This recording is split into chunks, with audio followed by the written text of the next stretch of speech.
Girl, we need to talk about Justin Bieber and his new album Swag, recently released. Hey, my name's Anita, I am your iconic drag queen from London, and this is my series In Under 3, where I break down the social, cultural, and pop affairs to give you all of the tea in under 3. Swag is Bieber's 7th studio album release and is said to be a return to his authentic self after splitting from his previous manager, Scooter Braun. The general vibe?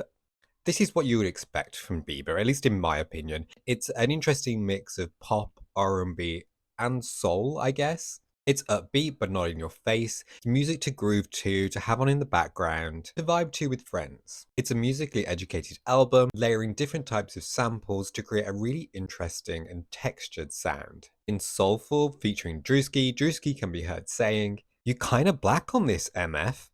Your skin white, but your soul black, Justin." And it's true, this album is soulful, but is it full of soul? No. The tracks meander into one another, like floating down a lazy river. You end up at the end, but ultimately questioning, what did I get from that? And the answer is nothing, really. It's true that there are really great tracks on this album. Daisies, for example, I've had on repeat since hearing it. It's a grower, but very much a really easy to listen to song. The problem is the entirety of this album lacks storytelling.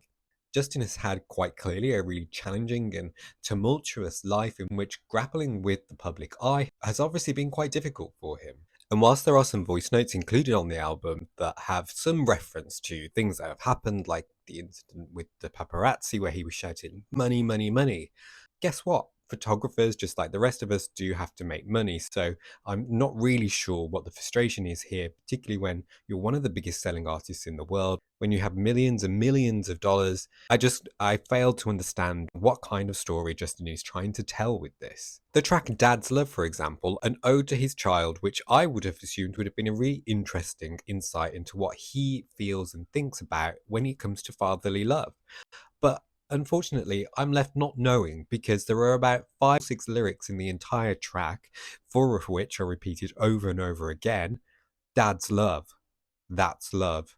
What an incredible insight into fatherhood.